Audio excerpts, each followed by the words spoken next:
Well, you may remember back in November last year, we spoke to Mike Farrington at the time, who'd just founded Concrete Rose Collective. It was just underway, just starting its work in Cambridge. I thought it'd be a good idea to do a bit of a catch-up, especially as they've got a meeting coming up for people who might be interested next Monday. Mike joins me on the line now. Mike, very good afternoon to you.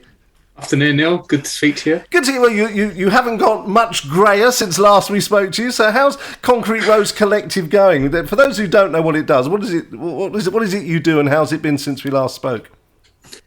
Yeah, so we provide supported lodgings for young people who are aged between 16 and 21 and need a little extra support to transition into independent life.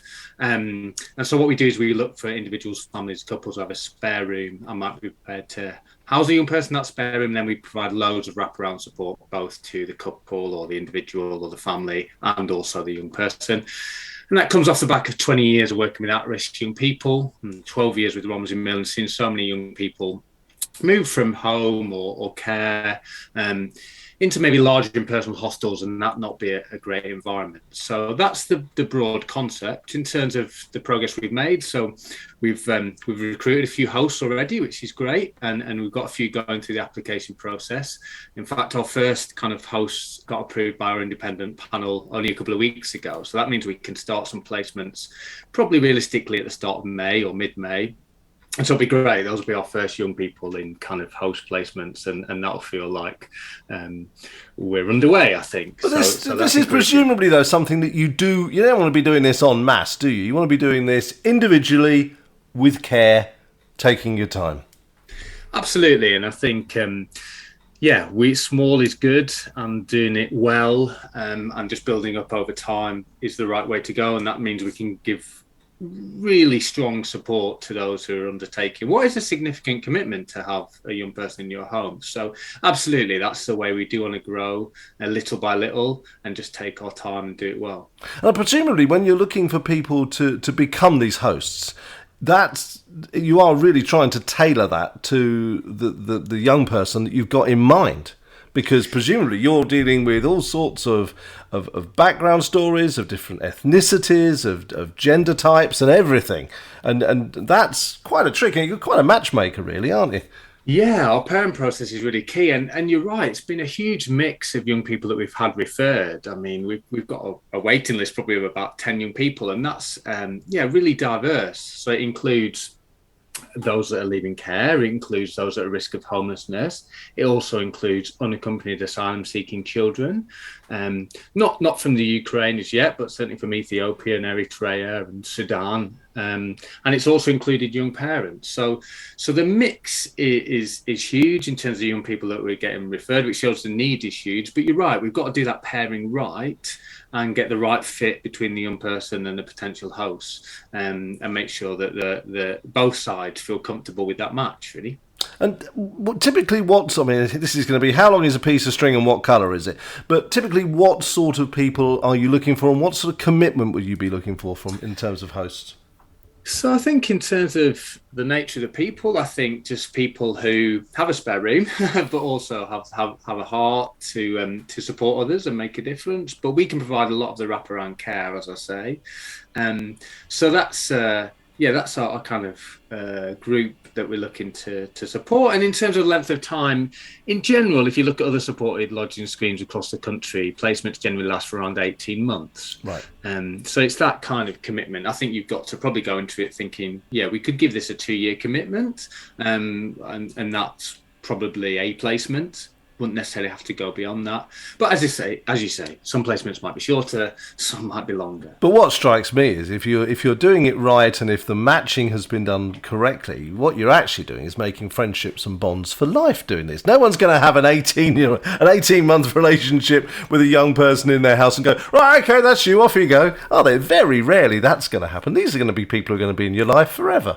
Yeah, I think you're right. And that's some of the nice stories, having talked to hosts that have done this previously in other parts of the country, and really hearing their stories. That's one of the benefits for hosts, I think. That kind of some lifelong relationships and friendships, and the stories of people going to people's weddings or seeing them off to uni, kind of some of the really nice positive things. And I think I know from working with young people for 20 years, there's still some young people that I'm in touch with, and that's as enriching for me as I'm sure as it ever was my work with them from a youth work capacity. Well, that strikes me, sort of empty nest syndrome is really what we could be looking for here, isn't it? People who've now got their own youngsters, so they're used to the idea of dealing with young people, but maybe they're off to uni and they're sitting there with a couple of spare bedrooms because, I'll be home at half term. That never happens. They're always off gallivanting around with their mates.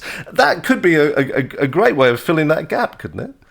Yeah, absolutely. I think that's a great option and a great group we can look at. I think talking again to supported lodging schemes across the country in terms of the mix of hosts has been probably greater than expected. I thought primarily it would be the empty nesters, but if you look at other parts of the country, that is true. But also some younger people, sometimes with children still at home, have opted for it. And there's an organisation, I think in Hampshire, and their oldest host is 87 years old. Goodness me, an amazing service. So I think it can apply to anyone that has the. There can be some amazing experience swaps going on when older generations meet the younger. That's often when the real sparks fly, isn't it? And you really get an exchange of ideas. Those can be great. Yeah, absolutely. And the idea of supported lodging, I guess one of the distinctions between that and, say, fostering is that it's a little less intense. You're not the kind of legal guardian. You should be able to continue to work or undertake your hobbies or social life.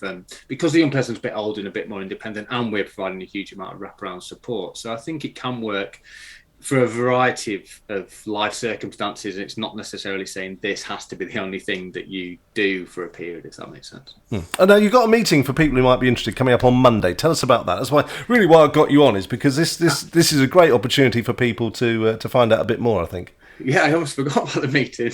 I was just enjoying chatting. But yeah, we've got a meeting coming up this Monday, 25th, at Christchurch, Cambridge, so I'm on Maids Causeway, 7:30 to 9:30.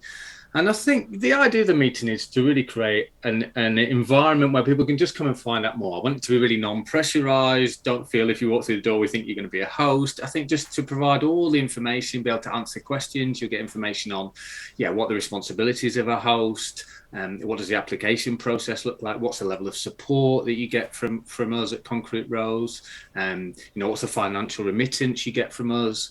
But also just be able to ask any questions you have, and just a really open environment. So we'd love to see anybody who wants to support our work or is just vaguely interested to come along and find out more.